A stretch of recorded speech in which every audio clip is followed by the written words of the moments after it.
Hello बच्चा party, welcome to Vedanam academy. बच्चों, अभी हम सीरीज ऑफ लेक्चर से स्टार्ट कर रहे हैं जिसमें हम न्यूटन्स लॉ ऑफ मोशन को कम्प्लीटली कवर करेंगे till JEE advanced. But JEE advanced का मतलब ये नहीं कि हम बेसिक कवर नहीं करेंगे, हम बेसिक कॉन्सेप्ट्स है सबको कवर करते हुए जेई एडवांस तक के क्वेश्चंस करेंगे। यहाँ पे प्रीवियस ईयर क्वेश्चंस जो होंगे जेई एडवांस के सब कवर करेंगे। बाकी इसके बाद जो चैप्टर्स हैं जैसे सर्कुलर मोशन है, वर्क पावर एनर्जी है, रोटेशनल मोशन है, centre of mass, fluid mechanics, SHM, waves, thermodynamics सब हम कवर करने वाले हैं। मतलब कि कम्प्लीटली क्लास 11th फिर उसके बाद क्लास 12th के। हो सकता है बीच में क्लास 12 के वीडियोस आए कुछ, ठीक है, लेकिन कंप्लीट सिलेबस हम कवर करने वाले हैं इस चैनल पे। तो पहले हम स्टार्ट करेंगे न्यूटन्स लॉ ऑफ मोशन से। स्टार्ट हम बेसिक से कर रहे हैं, न्यूटन्स लॉ ऑफ मोशन से। इसके पहले काइनेमेटिक्स ज़्यादा लोग जानते हैं, बीच बीच में हम प्रोजेक्टाइल मोशन के और मोशन इन 2D के क्वेश्चंस करेंगे और कॉन्सेप्ट भी क्लियर करेंगे, लेकिन स्टार्ट हम कर रहे हैं न्यूटन्स लॉ ऑफ मोशन से। ओके, चैप्टर हमारा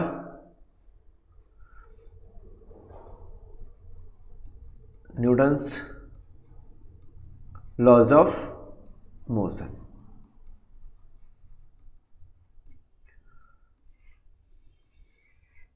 ओके सबसे पहले ये स्टार्ट होता है सिंपल सा डेफिनेशन, फोर्स।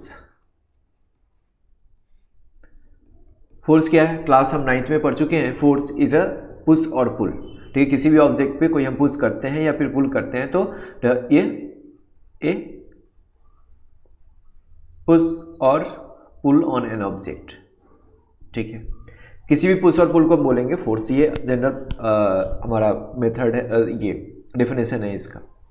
बट थोड़ा सा इसको हम एक्सटेंड करते हैं। ऑब्वियसली बहुत ज़्यादा एक्सटेंशन इसमें नहीं हो सकता। किसी चीज़ को धक्का दे सकते हैं, किसी चीज़ को पुल कर सकते हैं, तो बहुत ज़्यादा एक्सटेंशन नहीं हो सकता, लेकिन हम इसको थोड़ा सा एक्सटेंड कर सकते हैं। An external form of push और पुल क्या लिख सकते हैं, ये बचपन की कहानी है। अभी हम क्या लिख रहे हैं, an external form of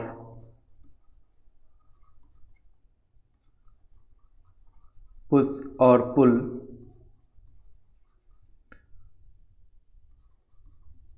an external form of push or pull which first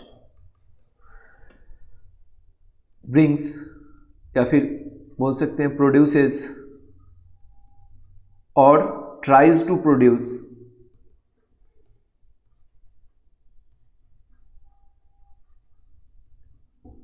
motion in object। मतलब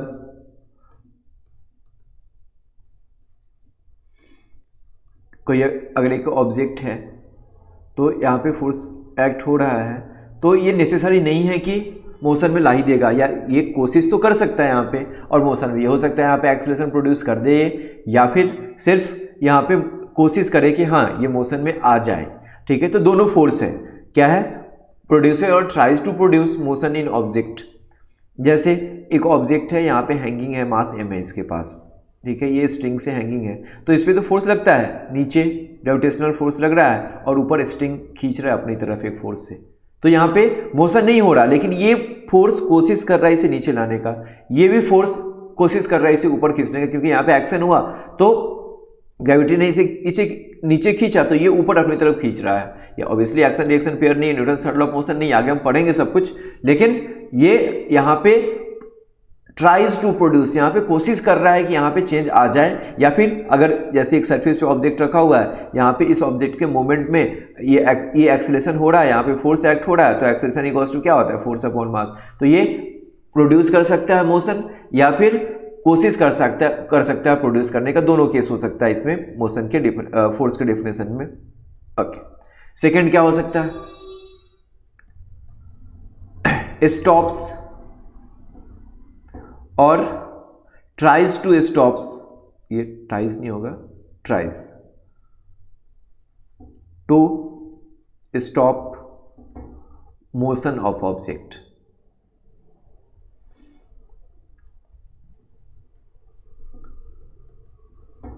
जैसे यहाँ पे एक ऑब्जेक्ट यहाँ पे मूव कर रहा है, ठीक है, ये यहाँ से पीछे से फोर्स लगा है, जितना इधर से फोर्स लग रहा था उतना जस्ट अपोजिट, जैसे ये इधर मूव कर रहा था जस्ट अपोजिट डायरेक्शन में फोर्स लगा दिए, उतना का उतना फोर्स लगा दिए, कोई मूवमेंट पहले से मूव कर रहा था रोक दिए, मूवमेंट बंद हो गया। या फिर अगर जैसे कि एक ट्रक जा रही है, ट्रक जा रही है आगे डायरेक्शन में, एक धीरे धीरे मूव कर रहा है, एक इंसान उसको पीछे धक्का देने की, बाहुबली बनने की कोशिश कर रहा है वो, तो क्या करेगा, यहाँ पे फोर्स लगा रहा है अपोजिट, लेकिन वो मूव करने से रोक नहीं सकता है, क्या होगा, वो मूव आगे कर ही जाएगा ऑब्जेक्ट। तो क्या हो गया, ये स्टॉप करने की कोशिश कर रहा है, तो रोकने की कोशिश कर रहा है, तो ये भी फोर्स हो सकता है हमारा, ठीक है। नेक्स्ट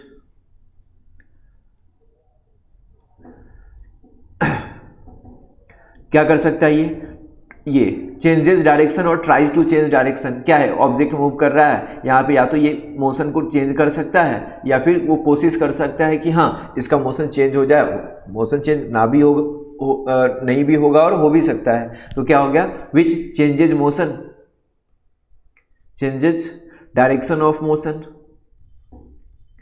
डायरेक्शन ऑफ मोशन और tries to change direction of motion।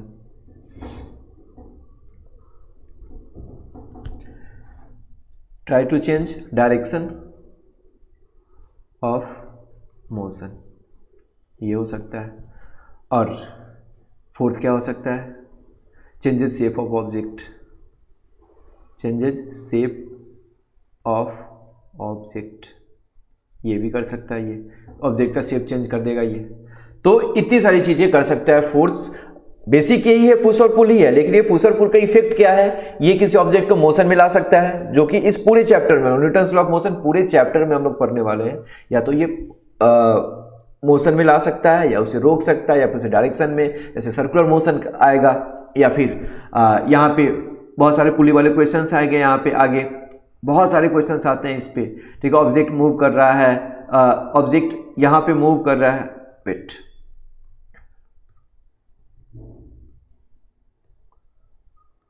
Object यहाँ पे मूव कर रहा है, पुली लगा हुआ है, यहाँ से स्ट्रिंग है, तो यहाँ पे नीचे मोशन है, यहाँ पे इधर मोशन है, फिर ये ऐसे बहुत सारे क्वेश्चंस आएंगे यहाँ पे, पुली के क्वेश्चंस, पुली वेज कांस्टेंट, बहुत सारे क्वेश्चंस आएंगे। बस कॉन्सेप्ट ये है कि फोर्स एक्ट हो रहा है, मतलब या तो नेसेसरी नहीं है फोर्स चेंज करेगा ही, या तो फोर्स चेंज कर सकता है, या फिर बस करेगा, या फिर वो कोशिश करेगा, चेंज वो नहीं कर पाएगा। ये बेसिक हमारा डेफिनेशन है किसका, फोर्स का। ओके, वही चीजें हैं जो पहले पढ़ चुके हैं हम लोग, बस उसी का एक्सटेंडेड वर्जन है। थोड़ा सा इसको मैं एक्सटेंड करें क्योंकि क्लास 11th में आ गए ना, तो थोड़ा सा तो ज़्यादा पढ़ना पड़ेगा। ओके, इसके बाद हम लोग स्टार्ट करते हैं न्यूटन्स लॉज ऑफ मोशन में, Newton's first law, Newton second law, Newton third law. तो अभी इस वीडियो लेक्चर में बस मैं न्यूटन्स फर्स्ट लॉ एक्सप्लेन करूंगा, ठीक है। और आगे के वीडियो लेक्चर्स में, क्योंकि Newton second law of motion बहुत डीप में हमें समझने की जरूरत है, Newton's third law of motion deep में समझने की जरूरत है हमें, तो एक एक करके छोटे छोटे वीडियो क्लिप्स में हम इसको समझेंगे। तो Newton's first law of motion मैं डेफिनेशन अभी नहीं लिखूंगा, एक साथ मैं लिखूंगा कल नेक्स्ट वीडियो लेक्चर में, ठीक है। लेकिन अभी Newton's first law of motion को मैं समझाने की कोशिश करता हूँ, साथ में जो उसका इनर्शिया और फोर्स का जो ये है Newton's first law of motion. जैसे एक सरफेस पे एक ऑब्जेक्ट रखा हुआ है, मास m है, तो ये ऑब्जेक्ट क्या कहता है Newton first law of motion, कि ये ऑब्जेक्ट अपने जगह पे ही रहेगा, N object is at rest, या फिर ये कांस्टेंट वेलोसिटी से मूव कर रहा है। ध्यान रखना है, इसके पहले हम लोग काइनेमेटिक्स में सब पढ़ चुके हैं। काइनेटिक एक्सेलरेशन इक्वल टू क्या होता है, change in velocity, final velocity minus initial velocity upon time taken. Acceleration क्या होता है, चेंज इन वेलोसिटी। यहाँ पे अगर वेलोसिटी चेंज हुआ तो जाके एक्सेलरेशन होगा, लेकिन अगर कांस्टेंट वेलोसिटी से मूव कर रहा है तो एक्सेलरेशन क्या हुआ, ये चेंज जीरो हो गया। चेंज अगर जीरो हुआ तो एक्सेलरेशन कितना हो जाएगा, जीरो हो जाएगा। तो वेलोसिटी क्या हो जाएगा हमारा, कांस्टेंट हो गया। मतलब क्या है कि यहाँ पे फोर्स एक्ट नहीं हो रहा है, फोर्स क्या करेगा, चेंज क्रिएट करेगा। इसके पहले हम लोग अभी देख चुके हैं, यहाँ पे मैंने क्या बताया था, फोर्स क्या करता है, चेंज क्रिएट करता है, लेकिन यहाँ पे चेंज क्रिएट नहीं हो पा रहा है, मतलब वेलोसिटी कांस्टेंट, वेलोसिटी यहाँ पे कांस्टेंट हो गया है, तो अगर कोई ऑब्जेक्ट रेस्ट में है या फिर कांस्टेंट वेलोसिटी, इसको बोलते हैं हम लोग यूनिफॉर्म मोशन। यूनिफॉर्म मोशन, अगर कोई ऑब्जेक्ट रेस्ट में है या फिर यूनिफॉर्म मोशन में है, रेस्ट में है मतलब उसका वेलोसिटी कितना हो जाएगा, 0, या फिर रेस्ट अगर यूनिफॉर्म मोशन में तो वेलोसिटी क्या होगा, कांस्टेंट होगा। तो चेंज लाना है तो फोर्स नेसेसरी है, अगर चेंज नहीं है मतलब force 0। No change no force, no change no force. जैसे क्या है कि हम लोग सुबह सुबह उठने की इच्छा नहीं होती, लेकिन चेंज लाना है मतलब कि फोर्स लगाना पड़ेगा। मेंटली पहले फोर्स लगाते कि अरे भाई उठ जा उठ जा उठ जा, अब हो गया, बहुत सॉरी है, या फिर कोई एक्सटर्नल फोर्स, ये तो इंटरनल फोर्स है हमारा। एक्सटर्नल फोर्स भी लगता है, जैसे उड़ता हुआ चप्पल आके गिर जाए, उड़ता हुआ बेलन आके गिर जाए, मम्मी रोटी बना रही उड़ता हुआ बेलन आके गिर जाए, ठीक है, सबके लाइफ में ऐसा होता है। तो वो फोर्स तो अगर चेंज, जैसे सो के उठना है, बेड से उठ जाना है, नीचे आना है, बाहर आना है, काम पे ध्यान देना है, तो क्या करना पड़ेगा, फोर्स। कुछ लोग इंटरनल फोर्स से उठ जाते हैं, बाहर अंदर में दिमाग में थॉट्स आ रहे हैं कि हाँ काम करना है, तो वो चेंज लाना है तो फोर्स लगेगा। या फिर एक्सटर्नल फोर्सेज, कुछ लोग ऐसे भी होते हैं जो एक्सटर्नल फोर्स के कारण उठते हैं, तो चेंज लाना है तो फोर्स लगेगा। नो चेंज मतलब नो फोर्स, ठीक है। तो यही कहता है Newton's first law of motion कि अगर किसी भी चीज में चेंज है तो force is responsible for that, मतलब कि कोई पुश होगा या फिर कोई पुल होगा, that will be responsible for that change. तो यहां से हमें फोर्स का डेफिनेशन मिलता है। क्या है कि स्टेटमेंट क्या कहता है, स्टेटमेंट में नहीं लिख रहा, बस मैं समझाने की कोशिश कर रहा हूं कि अगर कोई ऑब्जेक्ट रेस्ट में है तो उसका वेलोसिटी 0 होगा, और अगर कोई ऑब्जेक्ट मोशन में है, यूनिफॉर्म मोशन में, वेलोसिटी कांस्टेंट होगा तो तब तक होगा, मतलब इसके स्टेट में तब तक चेंज नहीं होगा जब तक यहां पे फोर्स ना लगे। इसको बोलते हैं इफ एन ऑब्जेक्ट। डेफिनेशन याद करने का कर सकते हैं हम लोग, लेकिन समझना जरूरी है हमारे लिए कि if an object is at rest और in uniform motion then it will continue in its state, ये अपने स्टेट में रहेगा until and unless an external force क्या करेगा, चेंज करेगा। चलो लिख देता हूं मैं, if N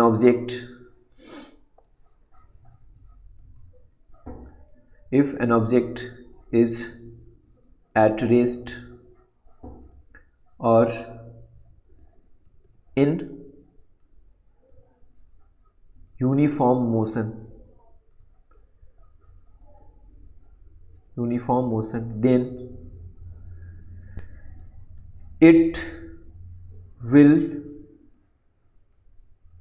remain in its state until, ये याद सब एकदम रट के रखते हैं, until and unless an external force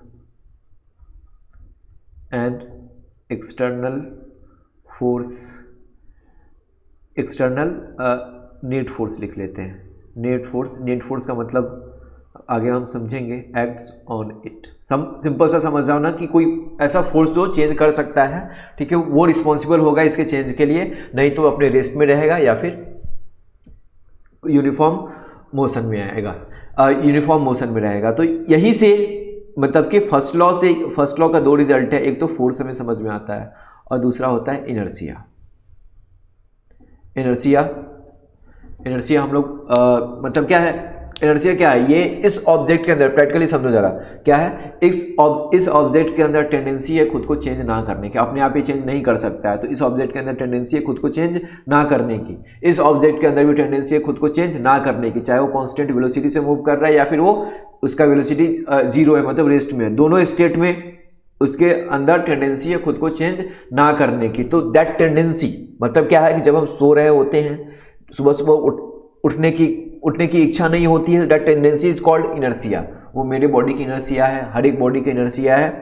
देखो भले इंसान इंटरनल फोर्स से उठे या फिर एक्सटर्नल फोर्स से उठे, लेकिन एक थॉट जरूर आता है, और खासकर सर्दी के दिनों में एक थॉट जरूर आता है कि अब कंबल से ना निकले। तो क्या होता है, दैट थॉट मतलब क्या है, जो हमारे अंदर की टेंडेंसी है चेंज, अपने स्टेट को चेंज ना करने की, that tendency is called inertia. ध्यान रखना है। तो वही, अब जैसे हम लिविंग थिंग है, नॉन लिविंग थिंग है, ये ऑब्जेक्ट है, इसके अंदर भी स्टेट होता, इसके अंदर भी टेंडेंसी होता है खुद को चेंज नहीं करने की, तो that tendency is called inertia. समझ में आया क्या है, the tendency to not change its state is called inertia. अब कौन कौन सा स्टेट हो सकता है, स्टेट ऑफ रेस्ट या फिर स्टेट ऑफ यूनिफॉर्म मोशन। ध्यान रखना इनर्शिया क्या है कि नहीं चेंज करने की, और इसको चेंज में लाएगा कौन, फोर्स। मतलब कि दोनों भाई भाई ऐसे लग रहे हैं, ये नहीं लाएगा, भाई भाई नहीं, अपोजिट क्या है, ये नहीं लाने के लिए बोल रहा है, मतलब मेरे अंदर इंटरनल टेंडेंसी है। ये क्या है, ये किसी ऑब्जेक्ट की प्रॉपर्टी है, गुण है, कि हर एक इंसान के अंदर गुण होता है अपने अंदर चेंज, क्या ऐसे बोलते हैं, चेंजेस आर अनकंफर्टेबल ऑलवेज, ठीक है। तो चेंज नहीं लाने की टेंडेंसी को क्या बोलते हैं हम लोग, इच्छा को बोलते हैं इनर्शिया, और चेंज लाएगा कौन, फोर्स। सिंपल सा है ये बेसिक कॉन्सेप्ट, इसे बोलते हैं हम लोग Newton's first law of motion. Inertia क्या है लिख देता हूं मैं, इनर्शिया नेक्स्ट पेज पे लिख देता हूं मैं, नेक्स्ट स्लाइड में क्या है, inertia the tendency of object to not change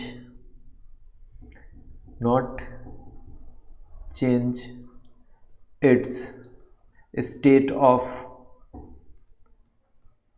rest और यूनिफॉर्म मोशन। क्या है, इच्छा नहीं है यार, जो चल रहा है चलने दो, दैट इच्छा is called inertia. Uniform motion is called inertia. ये क्या है,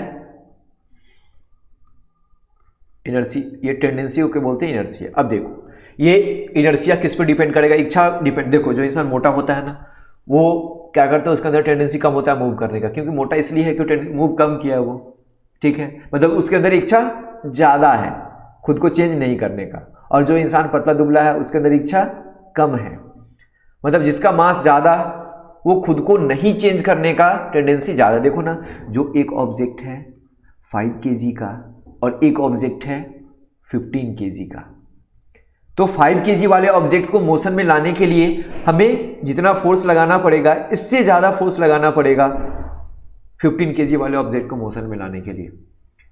मतलब क्या है कि जहाँ पे ज़्यादा मास है वहाँ पे इनर्शिया ज़्यादा है, और जहाँ पे कम मास है, मतलब कि जहाँ पे ज़्यादा मास है वहाँ पे टेंडेंसी ज़्यादा है खुद को ना चेंज करने का, और जहाँ पे कम मास है वहाँ पे टेंडेंसी कम है खुद को चेंज ना करने का।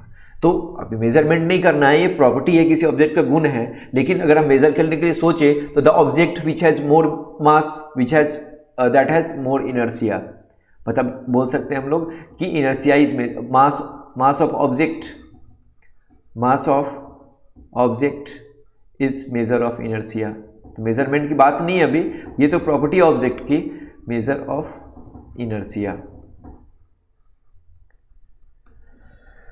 ज़्यादा मास ज़्यादा इनर्शिया, पतला दुबला इंसान इधर उड़ता रहता है, इधर उधर भागता रहता है, क्यों, क्योंकि उसके अंदर इनर्शिया कम है, टेंडेंसी कम है, तो उसके अंदर इनर्शिया है, ठीक है। अब इनर्शिया कितने तरह का होता है, 2-3 तरह का बोलते हैं इसको, ये बेसिक है। इनर्शिया क्या है, इनर्शिया ऑफ